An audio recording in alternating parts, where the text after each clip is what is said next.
Hey collectors, it's James here, coming to you courtesy of the Collector's Warehouse. I'm here to review two things today, a CD and a drink. The CD is the Smashing Pumpkins Broadcast Collection. I showed this in my last video. I picked this up at Half Price Books with some birthday money that I received. And for the drink, I'm gonna be reviewing Mountain Dew Zero. This just came out. I haven't tried it yet. It's been in my freezer. It's like right on the verge of turning slushified. That's like my favorite way to drink soda, is like when it's super chilled and almost, it's like there's a little window there where it's almost slushified but not quite. That's how I like it. I've been looking at some reviews, and a lot of people, they just take like one sip of it and then they do a review. But I don't really feel like that does the soda justice. You really got to give it time to like adjust to your like taste buds and stuff. And with a lot of stuff, there's an aftertaste too, and sometimes the aftertaste doesn't develop until a couple minutes after you've actually drank the soda or ate the food or whatever. So I'm going to be drinking this while I'm going through the album. So I have the album playing in the background. It's like a landmine trying to review music without getting any kind of copyright infringements or copyright strikes, which I've had to deal with in the past. That's the problem with like music, is there's like a lot of red tape, there's a lot of, you know, copyright Nazis out there, especially on YouTube, and it can be annoying, especially when you put a lot of time and effort into something and then boom, YouTube takes it down because there's a clip of a song in it. But whatever, it is what it is. I'm here to review stuff, not talk about copyrights. But this is a 5-disc collection. I'm gonna go just show you what each disc looks like real fast. This is disc 1. It's from March 16th, 1989, radio performance. Here's disc 2. It's a Tower Records performance from July 26th, 1993. Yeah, that sounded really great. Here's disc 3. It's a Cabaret Metro Chicago performance, August 14th, 1993. That's not the banana LP, right? Disc 4. Do you guys have any cassettes out or LPs that are Riviera Theater Chicago performance, October 23rd, 1995. Disc 5. Riviera Theater again in Chicago, October 23rd, 1995.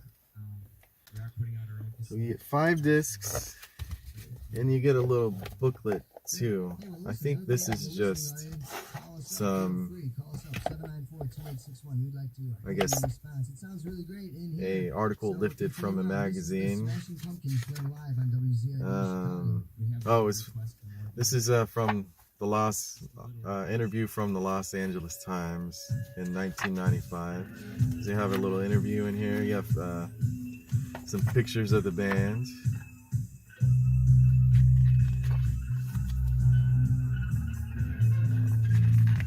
Okay, the article here is lifted from a Rolling Stone issue in 1993. And then it's got another article from the Associated Press in February of 1994, and then an interview with the Los Angeles Times in October of 1995.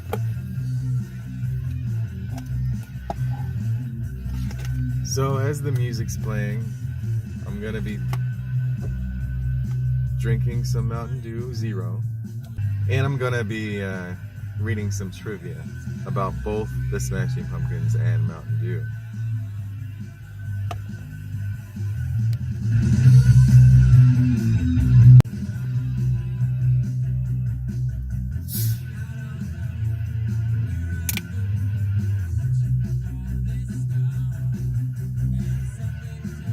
It smells like regular Mountain Dew. I'm a big fan of regular Mountain Dew and Diet Mountain Dew. I drink them both, like, pretty frequently. I've always drank Mountain Dew since I was a kid. I just really like the flavor.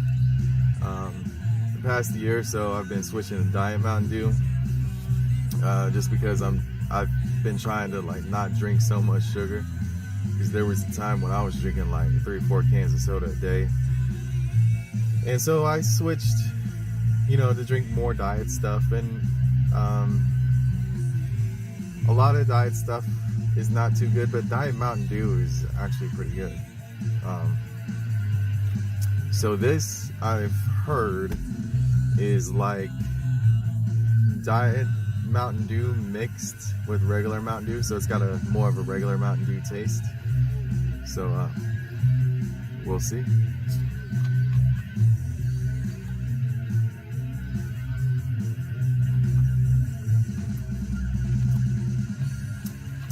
Okay, well, my initial reaction is that it still has a diet taste. It definitely tastes the diet flavor. Right now, I would say it leans more towards tasting like Diet Mountain Dew than it does regular Mountain Dew. But we'll see. We'll keep drinking it. And you're listening to the Smashing Pumpkins broadcast collection, 1989 through 1995. This covers some of their radio performances from WZRD Studios in Chicago. This is an import released in the UK on December 14th, 2016. It sells anywhere from $35 to $65 online. If you watched my last video, I found it at Half Price Books. They're pretty good at carrying imports and stuff you don't really see too often. That's why I like going there. I like going to a store and seeing things that I don't normally see other places. When I found it a couple weeks ago, it had been marked down to $9.99. Of course, I had to get it because I'm a big Smashing Pumpkins fan and I'm a big collector. Yeah.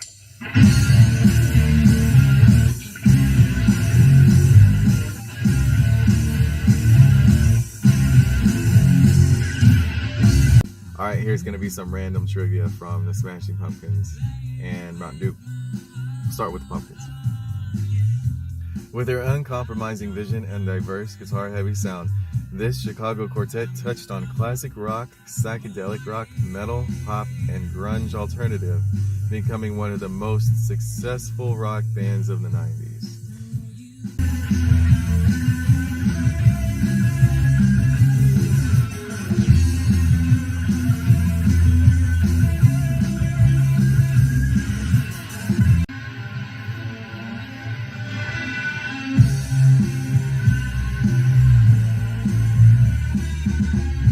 Mountain Dew is a carbonated soft drink produced and owned by Pepsi. The original formula was invented in 1940 by Tennessee beverage bottlers Barney and Allie Hartman.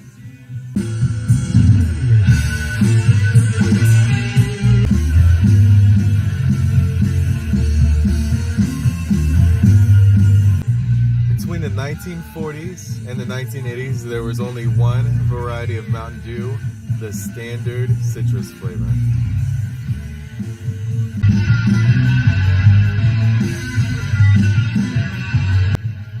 It wasn't until 1988 that a new flavor of Mountain Dew was introduced, that being Diet Mountain Dew. So keep your eyes and ears open and look beyond what you read, because not everything that everyone writes is truth.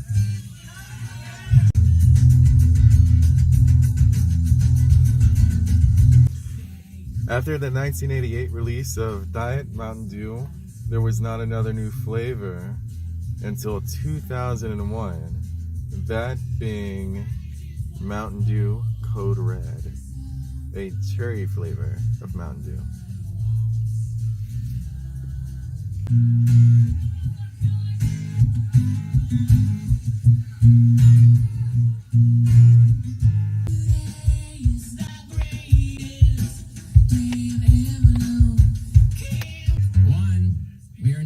Nirvana. We are the next Smashing Pumpkins.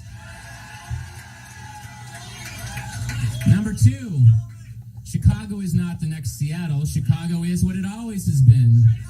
Chicago.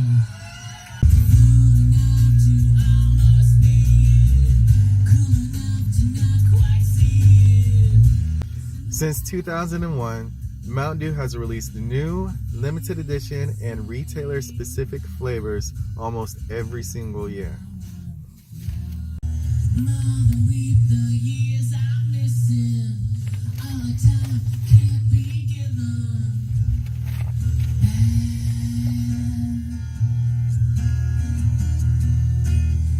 The original 1988 lineup of the Smashing Pumpkins consisted of Billy Corgan on bass, James Iha on guitar, and a drum machine. Mountain Dew's major competitors are Mellow Yellow, Surge, and Sundrop. I'm a fan of all three.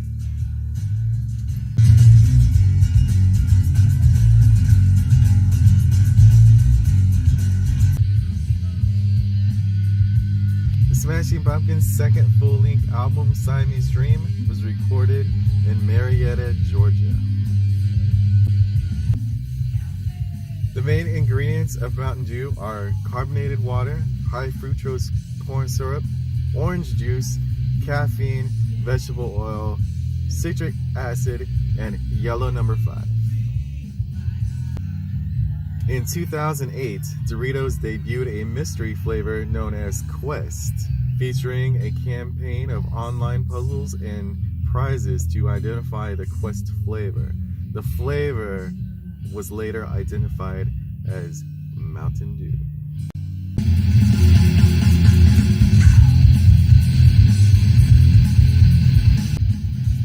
The Smashing Pumpkins have been nominated for a Grammy 13 times, winning 2 of them.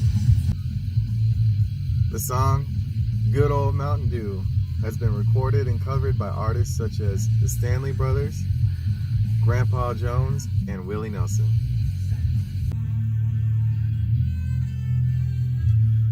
Over the past 20 years, Mountain Dew has released dozens of new and exclusive flavors. Some examples of those include Baja Blast, Voltage, Code Red, Liberty Brew, Pitch Black, Live Wire, Game Fuel, Whiteout, Supernova, Holiday Brew, Voodoo, Typhoon, The Dark Knight Dark Berry, Sweet Lightning, Maui Burst, and Distortion.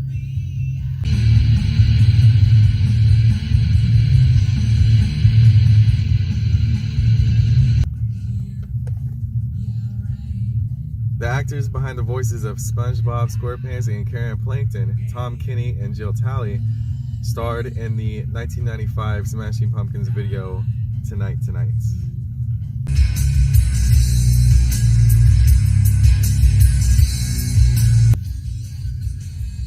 A can of Mountain Dew contains 55 milligrams of caffeine, over 50% more than a Coca-Cola. Originally, Mountain Dew was intended to have more caffeine. According to legend, a prototype of today's version once had so much caffeine in it that when it was bottled, the caffeine would crystallize, making it look like shards of ice inside the bottle.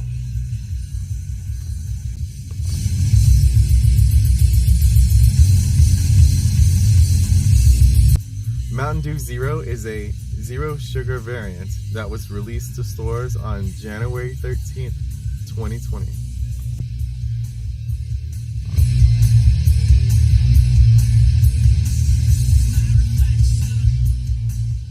The Smashing Pumpkins' third album, Melancholy and the Infinite Sadness, is their best-selling album to date, selling more than 11 million copies.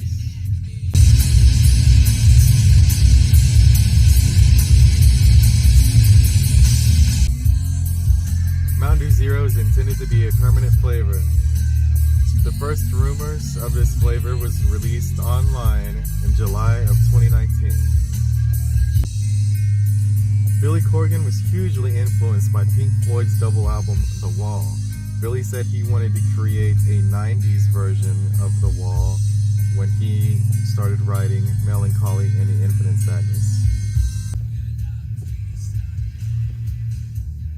Mountain Dew Zero was created to be similar to Diet Mountain Dew, but with more citrus taste to be closer to regular Mountain Dew.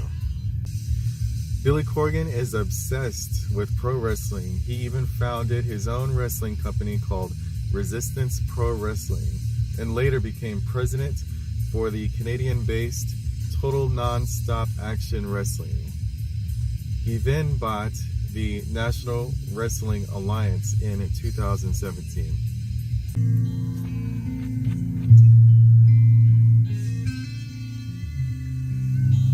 Pepsi intends to keep Diet Mountain Dew on the market as well as Mountain Dew Zero, so they will coexist.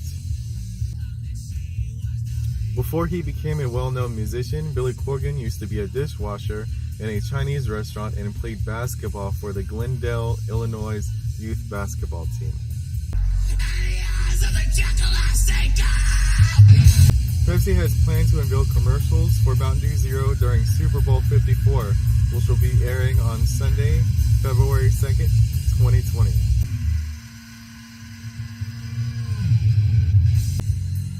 Billy Corgan used to play guitar with the late Wayne Static from Static X in a band called Deep Blue Dream back in the 80s. And this concludes my review of the Smashing Pumpkins broadcast collection and Mountain Dew Zero. Zero, Smashing Pumpkins, get it?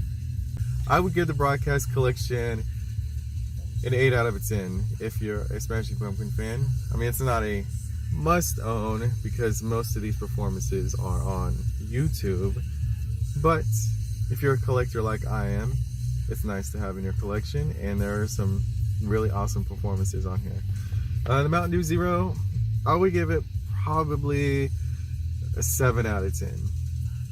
I would rank it about the same as Diet Mountain Dew. I was kind of expecting it to taste more like regular Mountain Dew, but to me, as I've been drinking it, it really tastes more like Diet Mountain Dew. If you're a fan of Diet Mountain Dew, I don't really see how you would convert to Mountain Dew Zero because they're just too similar. It's like Blu-ray and 4K. If Diet Mountain Dew is Blu-ray, then Mountain Dew Zero is 4K. It's like, yeah, it's an upgrade, but it's not like a dramatic upgrade. Well, I guess that's gonna do it. Thank you for watching, and remember, it's collecting, not hoarding. Peace.